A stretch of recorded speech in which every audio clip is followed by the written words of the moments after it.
தாவேக்கோட தலைவரும் தமிழக முதல்வருமான விஜய் அவர்கள் நேற்று திருச்சியில் பேசும்போது மக்கள் அரசியல் தெளிவில்லாமலும் கவர்ச்சிக்கு மயங்கியும் ஓட்டு போட்டதா சொல்லி சில பேர் விமர்சிக்கிறாங்க. கவர்ச்சி காட்டுறதுக்கு நான் என்ன அப்படின்னு சொல்லிட்டு ஸ்பேஸ் விட்டாரு. சரி விடுங்க அப்படின்னு கடந்து போனாரு. கவர்ச்சி காட்டுறதுக்கு நான் என்ன அப்படின்னா என்ன? இந்த கவர்ச்சியில மயங்கி மக்கள் நமக்கு ஓட்டு போட்டுட்டாங்களா? நான் என்ன கவர்ச்சி காட்டுறதுக்கு நான் என்ன த்ரிஷாவா அப்படின்னு சொல்ல வந்திருப்பாரோ, இல்ல கவர்ச்சி காட்டுறதுக்கு நான் என்ன சன்னி லியோனா அப்படின்னு சொல்ல வந்திருப்பாரோ, கவர்ச்சி காட்டுறது நான் என்ன சில்க் சுமிதாவா அப்படின்னு சொல்ல வந்திருப்பாரோ, கவர்ச்சி காட்டுறது நான் என்ன மியோ மல்கோவா அப்படின்னு சொல்ல வந்திருப்பாரோ அப்படின்னு சொல்லி இளைய தலைமுறை ஜென்சி கிட்ஸ் எல்லாம் சமூக வலைதளங்கள்ல கேட்டுட்டு இருக்காங்க. உண்மையிலே கவர்ச்சினா தமிழக முதலமைச்சர் விஜய் அவர்கள் என்ன நினைக்கிறாரு? அவருக்கு வாக்களித்த மக்கள் எதை பார்த்து வாக்களிச்சாங்க?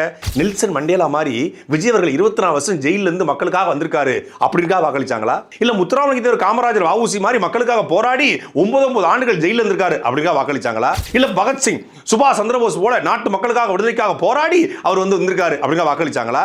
திரையில நடிச்சாரு, திரையில பாட்டு பாடினாரு, திரையில நடனம் ஆடினாரு, திரையில சண்டை போட்டாரு, திரையில பஞ்சு டயலாக் பேசினாரு, திரையில வீர ஆவேசமா நடிச்சாரு, திரையில காமெடி பண்ணாரு. அதனால இவர் தரையிலையும் மக்களுக்கு நல்லது பண்ணுவாரு அப்படிங்கிற அட்ராக்ஷன்ல ஈர்ப்புல எப்படி அட்ராக்ஷன்ல ஈர்ப்புல ஓட்டு போட்டாங்க. அந்த அட்ராக்ஷனுக்கு ஈர்ப்புக்கு பேர் என்ன? திரை கவர்ச்சி.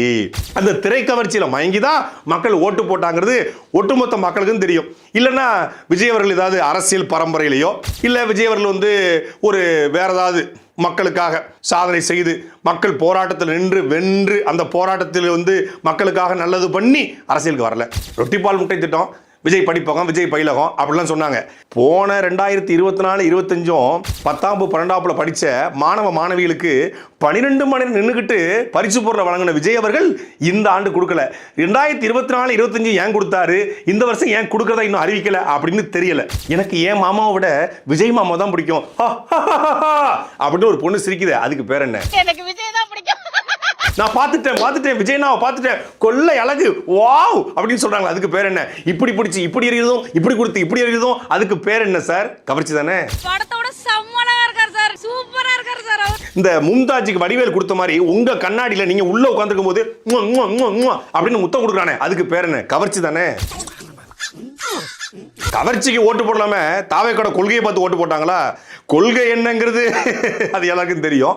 தாவேக்காவுடைய தலைவர் விஜயுடைய பேச்சின் மீது ஈர்ப்பு கொண்டு ஓட்டு போட்டாங்களா? நீங்க எப்படி பேசுங்கிறது நான் சொல்லி உங்களுக்கு தெரிய வேண்டிய தேவையில்லை, அது உங்களுக்கே தெரியும். அப்புறம் வேற எதுக்கு சார் ஓட்டு போட்டாங்க? கவர்ச்சி தானே. இன்னும் சொல்ல போனா ஆம்பளை ஷக்கீலா அப்படின்னு கூட விஜய் அந்த நேரத்தில் பத்திரிகையில் எழுதுனாங்க. அநேகமா நான் கூட எழுதியிருப்பேன்னு நினைக்கிறேன். மக்கள் எதுக்கு ஓட்டு போட்டாங்கன்னு உங்களுக்கே தெரியும்.